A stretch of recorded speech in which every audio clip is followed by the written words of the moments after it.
Hello, everyone. Welcome. My name is Anthony Suarez. I'm the director of the Centre for Cross-Border Studies, and with me today, once more, and I'm so grateful, is Ben Rocha, PhD candidate at Queen's University in Belfast, and also a research associate with us here at the Centre for Cross-Border Studies, who has been helping us in these quarterly surveys on the conditions for North-South and East-West cooperation since the first quarter of 2021. Ben is actually joining us today from what he tells me is sunny Helsinki, whereas I am sitting here in the Centre for Cross-Border Studies office in Armagh, and I look out the window and it's a rather grey day here today. But anyway, there we go. What I'm going to do then is, if you don't mind, is share the screen. So just bear with me 1 second. Here we go. So this is the presentation of the results of the 9th quarterly survey on the conditions for North-South and East-West cooperation. As I said, we've been doing these surveys since the first quarter of 2021. Sorry. And these quarterly surveys, what they do is really give us an understanding as to whether or the extent to which the necessary conditions for North-South cooperation are being maintained, and how relations between civic society organisations and local authorities on the island of Ireland and Great Britain are being safeguarded following now what seems like a distant memory, the end of the transition period and the beginning of the implementation of the protocol on Ireland, Northern Ireland. So the end of that transition period at the end of, the beginning of the implementation period for the protocol was 2021, hence starting those quarterly surveys in 2021. Just a quick mention, and we might get onto this later on when Ben gives us an analysis of the responses that have come to this 9th quarterly survey. So this is dealing with the period from January to March of this year. I mentioned there the implementation of the protocol on Ireland, Northern Ireland. Legislation or joint decision by the UK and the EU now means that we can refer to the protocol on Ireland, Northern Ireland as the Windsor Framework. Rather confusing, but there you go. So just a reminder why we started doing these surveys back at the beginning of 2021 and why these surveys are actually specifically aimed at civic society organisations and local authorities. Why have we aimed them specifically at those sectors? And it's going back to when the negotiations between the UK and the EU after the UK's departure. One of the things that happened was a mapping exercise of North-South cooperation, trying to see to what extent was North-South cooperation underpinned by EU regulations, and what would that mean once the UK left. Well, one of the things that didn't happen, and both the UK government and the European Commission admitted to that, was that when they were doing this mapping exercise, kind of informal, local, community level cooperation may not have been captured. So we think it's extremely important because it's the lifeblood. Lots, in fact, probably a majority of cross-border North-South cooperation takes place at that local level, at that community level. We thought it was very important to make sure that we understand what's happening at that level to see whether there are any issues appearing that need to be resolved. So that's why we've aimed these quarterly surveys at those specific sectors. As I always say, when we're making these presentations, we are enormously grateful to all those who respond to these surveys, especially those who have responded in previous quarters. It's absolutely fantastic. We now have kind of this core of organisations from the Republic of Ireland, Northern Ireland, responding to these surveys every single time. It's really, really helpful to us, and Ben might refer to this later on. But we do need people's ongoing help in future surveys, because that's the only way that we can actually raise issues that are important to organisations on the ground, local authorities on the ground involved in cooperation, North-South and or East-West. And it's also important, as I do every time, to remind people that we're involved in a marathon, not a sprint. this process of the UK's departure from the EU and then shaping the context. We're still shaping it, and we still don't know what it's actually going to be like, and it will evolve. Therefore, we need to keep monitoring what's happening in terms of cooperation on a north-south and an east-west basis. So this is a long-term kind of exercise, and therefore we need people really to engage and to tell us what's happening on the ground. And we don't just sit on this. So it's not just having these surveys, analysing the results, publishing a research briefing, which will happen again. In fact, will be made available on our website for people to download, which gives you a more detailed analysis of the responses to the surveys. We don't just sit on what comes through. The issues that come through, the information that these surveys provides enables us as a centre working with other organisations to protect that north-south and east-west, those relations and cooperation north-south and east-west, not least through the group that we convene, the ad hoc group for north-south and east-west cooperation. And we do take these issues directly to those people who are responsible for the implementation of the protocol / Windsor framework. Those are responsible for the overall context of the UK's departure from the EU and what that means. We take these issues directly to those people. Just to give you an example, very recently, the European Economic and Social Committee published a report that uses directly the responses from our surveys as it's looking at the implementation of that withdrawal agreement and what it means for civic society. And just to give you another very brief example of the practical side of these, and it's not just analysis and writing reports, it's actually taking these things into action.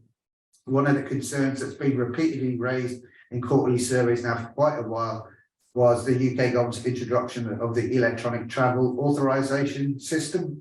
And we did meet directly with those people responsible for implementing or coming up with that legislation. And one of the things that we were asking for, among others, was an exemption for those people who are legally resident in the Republic of Ireland, exempt from having to apply for an electronic travel authorisation in order to travel into Northern Ireland. And in that sense, that happens, that exemption has been provided for those, or for the majority of those who are legally resident in the Republic of Ireland, who might not be Irish or British, and that was a very positive outcome. So it's just to stress, this isn't a purely academic exercise. It actually helps us try to maintain those conditions for north-south and east-west cooperation and relations in a very practical sense. So I'm now going to hand over to Ben, who will take you through the results for this 9th quarterly survey. So over to you, Ben. Thanks, Anthony. Hello, everybody. Hello again to those of you who have joined us before, and welcome to those of you who are joining us for the first time today. Now, I'm going to be giving a general overview of the results of our 9th quarterly survey, and the fuller analysis of these results is going to be made available by the way of a research briefing, which will be launched tomorrow. Here I'm going to give an explanation of the data, just a general overview in terms of how it can be used and any caveats and limitations we need to bear in mind for any analysis. I will then give a breakdown of the respondents to this survey before heading into the more substantive parts, which speak to the experiences and perceptions of cross-border contact, cooperation and collaboration, both to the north-south and the east-west dimensions, and around attitudes toward the protocol. In this round of the survey, as Anthony says, we now have a very robust group of repeat respondents, and in this case we've got 100% of respondents have completed at least one previous round of the survey. And given that we've repeated this survey every quarter since the start of 2021, and that we now have a consistently high number of repeat respondents, we're in a good position to infer the shape of some trends regarding these perceptions around cooperation and collaboration in a practical sense with a very good degree of clarity. These insights are further developed through the inclusion of qualitative responses. So we put in open text boxes to the contextual questions around political, social, regulatory, and material conditions for respondents to be able to give in their own words what steps can be taken to improve these contextual factors. And we are also asking, and have been since the start of 2022, whether, in their opinion, the protocol is a good or bad thing for North-South and East-West cooperation and collaboration. And this information together provides invaluable in painting a more detailed picture of the current context for cross-border collaboration. And as Anthony mentioned, the electronic travel authorization is an example of where your feedback is able to be taken towards a policy level and actually get some resolutions in order to make these contexts better and more suitable for the kind of collaboration that happens across these borders. Now, as always, it needs to be appreciated that the respondents to all rounds of the survey we've done so far and continue to do each have a wealth of insight, experience, and expertise of cross-border cooperation, and the results presented here need to be considered with that expertise in mind. We have people respond to this survey who do this work every day, and so they speak from a point of very, very deep expertise, and that should be considered when thinking through this analysis. So the data for this round of the survey was collected via a survey of self-selected respondents between the 1st of March and the 17th of April 2023. This round has gathered 34 responses in total, with 100% respondents, as I say, reporting that they have completed the survey in a previous quarter.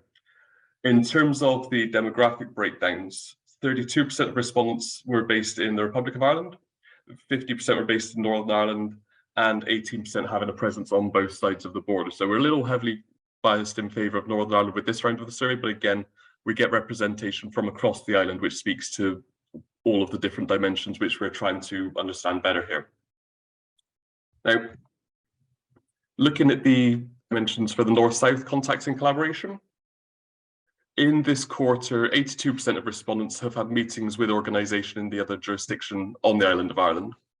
For 62% of respondents, their level of contact this quarter has been at the same level as the last and has increased for 32% of respondents. So as we are consistently seeing in terms of the North-South dimension, the level of contact is remaining very robust, and this is a promising signal. Now, 72% of respondents reported that meetings with organisations in the other jurisdiction discussed challenges to cross-border cooperation, on occasion for 43% or to a significant extent for 29%. So while the level of contact is remaining robust, a lot of that contact time is being taken up by discussing these issues and challenges. We are able to resolve these issues and these challenges, then it means that this time can be better spent towards more productive avenues and more productive discussions. When people were discussing these challenges, they touched on concerns around funding, cross-border travel for education, and there were still some residual concerns around electronic travel authorization. However, people are recognizing now that steps are being taken to mitigate against these, and it's becoming less of an issue.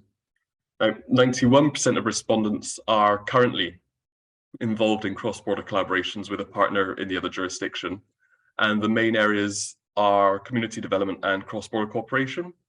And 77% of respondents are actively considering new collaborative projects. So again, despite the issues, we can see that the levels of engagement north and south are very high, which is a promising signal. These are higher than we've seen them for some time, and that hopefully will continue as we move forward.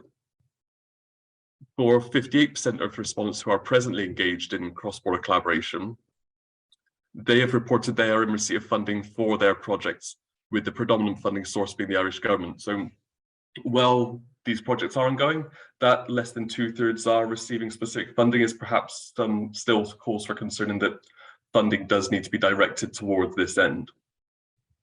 If we look now towards the contextual environments for cooperation and collaboration, in terms of the political context, 56% of respondents believe that the political context has stayed more or less the same since the previous quarter. But more optimistically, 27% report that it has improved on the previous quarter. And this is the highest proportion since these surveys have been conducted. This is a notable improvement on previous surveys, and I'm going to discuss this more towards the end, but it's something to take note of as we work through. When we've asked people to expand on their experiences of the political context, respondents focus very heavily on the Windsor Framework and the associated improvement of relations between the UK and the EU as a positive development.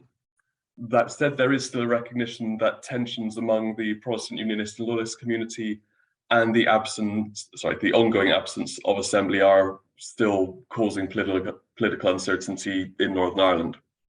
And we can see from the quotes here that although political tensions still remain within Northern Ireland due to the DUP's position, and there is still no functioning as NI Assembly or Executive, the overall political context has improved due to the UK-EU arriving at the Windsor Framework. And then we've got the lack of Stormont government is a major issue. Sections of the PUL community are pulling away from cross-border actions. Changes to the protocol in recent weeks have still to be agreed by the Unionist community, allowing Stormont to return. And there's a period of great political uncertainty. So just taken in the round that well improved UK-EU relations more broadly and the Windsor Framework specifically are giving cause for optimism. The fact that the DUPs are maintaining that hasn't satisfied their 7 tests and aren't willing to return to power sharing is still having a negative impact on the political context for cooperation and collaboration in the North-South dimension. When we look now to the social context, 21% of respondents say that it's improved on the previous quarter, and 71% it's remained the same. And again, we're seeing a much higher level of people reporting that it is improved than we have seen since these surveys have started. When we've asked people to elaborate on the social context, they're broadly optimistic in light of progress on the protocol, but again, recognize that the ability for social cohesion is heavily dependent on other contexts, and particularly the political situation. And so one of the respondents has said that agreements on political issues are a good step forward for all levels of cooperation. I believe there is always a willingness in a social context, but the social context often relies on other factors to realize its capacity for collaboration, and that the Windsor Agreement will improve opportunities for collaboration. So again, these responses are increasingly positive, and this is something that is welcomed and we would like to see continue. Looking to the regulatory context, 68% say that it has remained the same compared to last quarter, and 14% say it's improved. And this, I would suggest, is particularly noteworthy because for the previous 3 quarters, no single respondent had reported an improvement in the regulatory context North-South. This is the first time in a year that people are actually reporting that things are getting better in terms of regulation. When we've asked people to expand on these experiences, they've pointed to ongoing uncertainty and status, but they recognise the potential for improvements in light of these improved relations between the UK and the EU and the Windsor Framework. And so one of them has said, I still think there is significant uncertainty around protocol outworkings, even though the Windsor Framework may now be legislated on, the likes of council elections have potential for lingering grudges still on relationships. So it is a cautious note, but it is a cautious optimism rather than a cautious pessimism.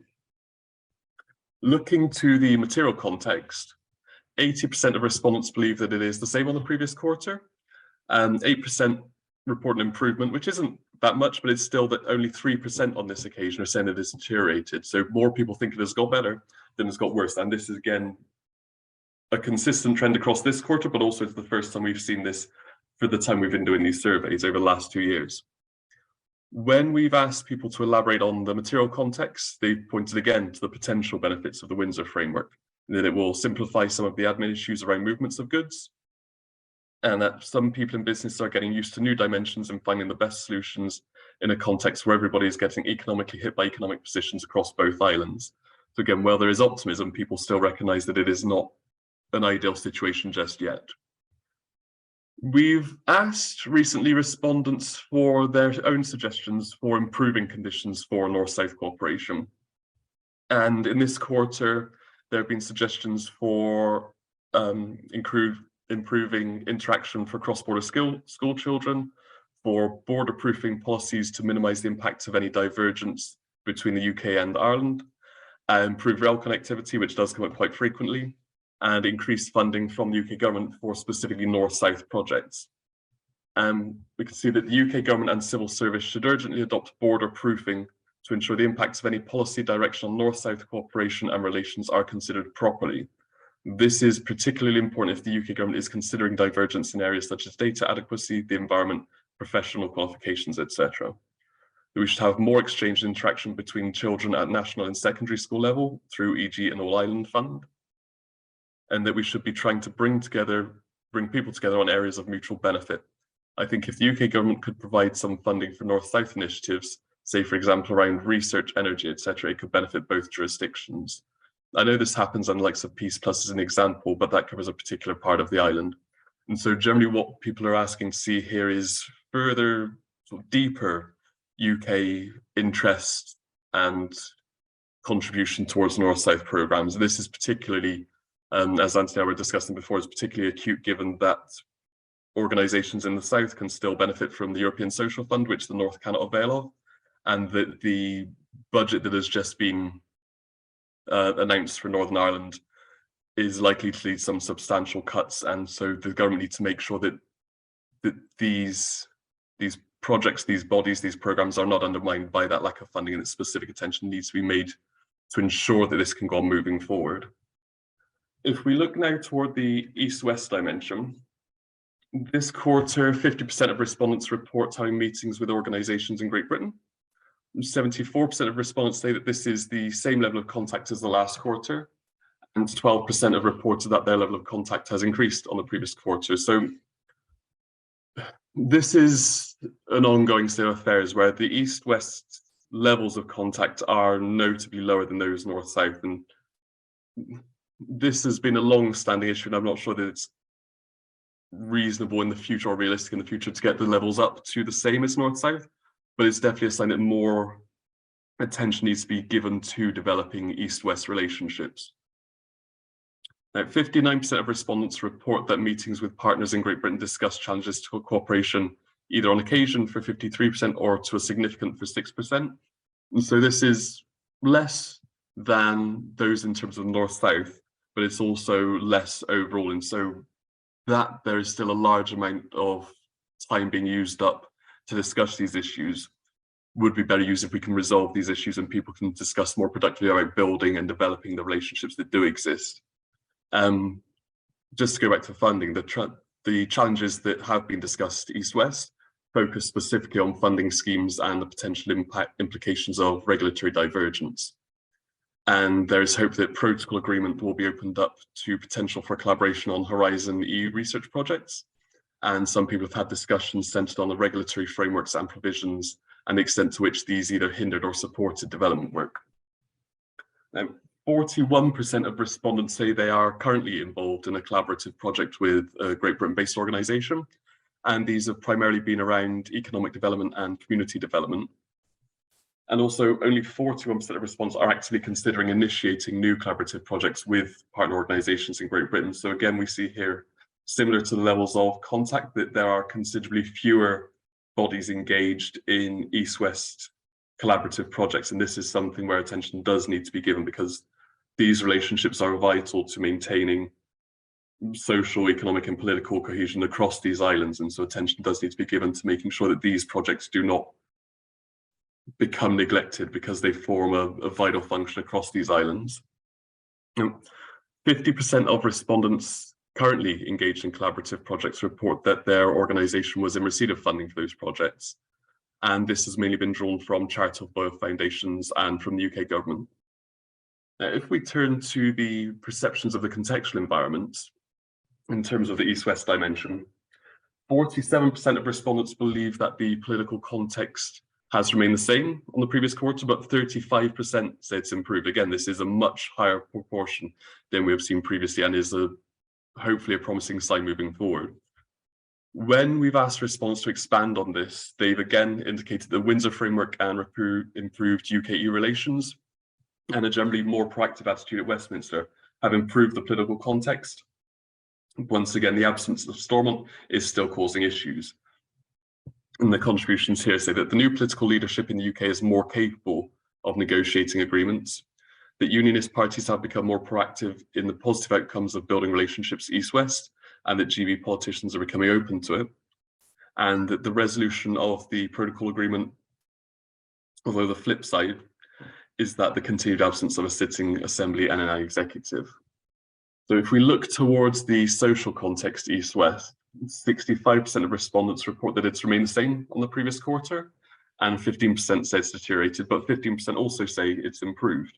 And respondents reported that their relationships have grown and we've had more visits going from GB and more visits to GB. and that opinion polls suggested that the announced UK-EU agreements on improving access to goods and medicines and facilitating pet travel have been welcomed. So again, it's just the recognition that the social context is unavoidably and inextricably linked with broader political context. And so if we want to maintain good social cohesion, this has to be underlined by solid political progress. In terms of the regulatory context, respondents have said that the Windsor Framework has the potential to improve regulatory conditions for East-West relations. And one participant has said specifically, regulatory changes pursuant to the Windsor Framework remain to be fully implemented. So there's still this hope that while there isn't complete buy-in to the framework yet, if it is allowed to develop and encouraged to develop, then it can resolve many of the issues that have been experienced, particularly in regulatory material context over the previous 2 years. When we look to the material context, 62% report that the material context has remained the same since the last quarter, but 18% say it's improved. And again, this is considerably more than we have been seeing over the last few years. Respondents point to the loss of Interreg as being problematic and increased shipping costs from GB to N as causing material problems. And so some people have been charged more to get goods shipped into Northern Ireland, and the Interreg system or not being in place means that some people are struggling with that regard. But there is still, in terms of responses, some optimism around the improved relations that may see some of that restored in some way. And when we've asked for improvement in terms of the East-West dimension, the people have suggested there should be improved or increased engagement with the unionist community, and that there's just a general welcome of the Windsor Framework. And somebody who has said that I've attended a few Peace Plus awareness events and not one has mentioned the concept of East-West relationships. This is totally upsetting the unionist community, and we'd like to see further engagement with the unionist community.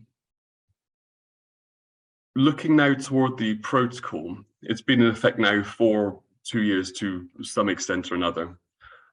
Just bear in mind that it's never been fully implemented as designed, but it's been implemented and in effect to certain degrees in certain instances.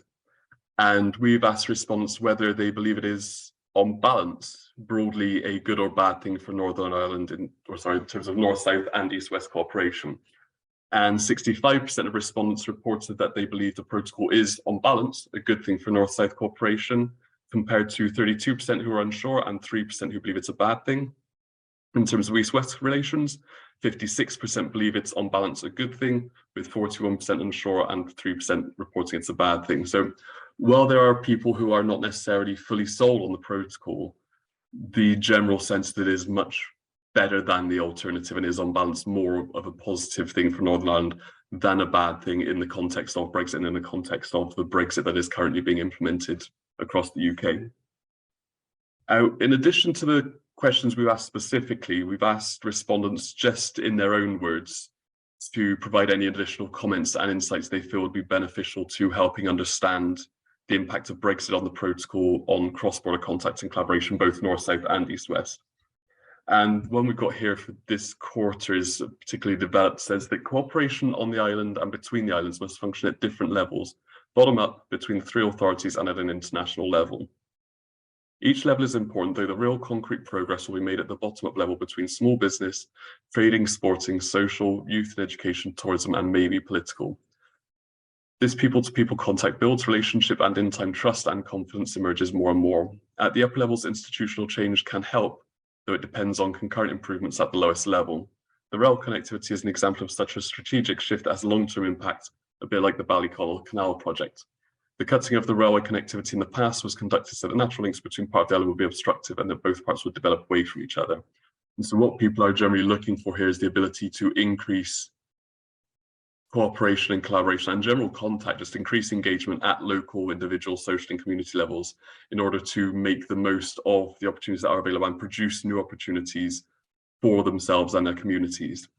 And this is something that needs to be borne in mind as policies move forward. While the political context is important and it's vital to underpinning the social context, these two things are mutually constitutive, and societies and communities need to be encouraged and enabled to engage in their own building projects, their own development, and that is something that needs to be considered moving forward. Just to conclude then, this quarter's survey ends on a much more positive note than we've seen for the last 2 years. in terms of both the north, south and east, west dimensions, in almost every context, more people believe that the situation is improving than believe it's deteriorating. The only context where this wasn't the case is the east-west social context, where improved and deteriorated were on an equal footing. Everywhere else, more people think that things are improving than are getting worse. This, from the feedback and the responses, can broadly be attributed to the Windsor Framework, which was agreed between the UK and EU to mitigate against issues that have become apparent in the protocol. And more broadly, the improved relationship between the UK and EU under Rishi Sunak is giving people engaged in cooperation and collaboration, both north, south and east, west, calls for optimism. And it's a cautious optimism. People are not saying that things are perfect or that they're back to where they were pre-Brexit, but that they are improving from where they had been for the last 2 years. And over the last 2 years, we have seen consistently people report that conditions for cooperation and collaboration across these islands getting worse. And this is the first time really that we're seeing a corner turned on this, and hopefully that will continue. So there's obviously more work to be done, and the absence of Stormont is still hurting people. One of the focuses needs to be on getting the executive and getting power sharing up and running. But what we're seeing right now is that people are optimistic that there is a shift in tone that may enable this, and hopefully this continues through the next quarter and we can see more progress made then. And so I'm going to wrap up now and hand back to Anthony, and thank you very much, everybody. Ben, thank you so much. And I think what came out there, and from your analysis of the results, the responses that people sent into this last quarterly survey, is significant. This more generally more positive outlook, which we can relate to the Windsor Framework itself, but I think also to the fact that there are improved relations between London and Brussels, which enables that Windsor Framework to come about, and that's you can see that reflected. It is actually quite remarkable that we've had the highest ever kind of more positive outlook in terms of people seeing some positive changes within specific the political context. But I think there's something that not trouble. I don't want to introduce an element of pessimism immediately, but I think we can sense, yes, a lot of positivity from the civic society organisations and local authorities on the island of Ireland responding to these surveys. Much more positivity, but I think we need to really grasp this kind of more positive context, that this opportunity is there at the moment and it needs to be grasped.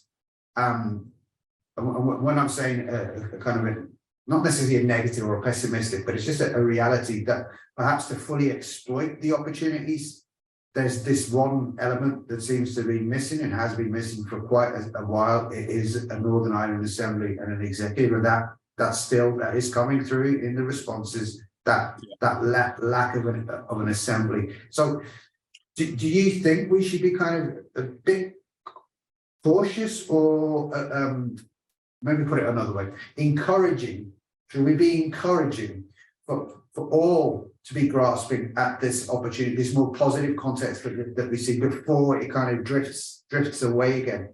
Yeah, absolutely. I think, as I say, it's fundamental to the broader UK-EU relationship.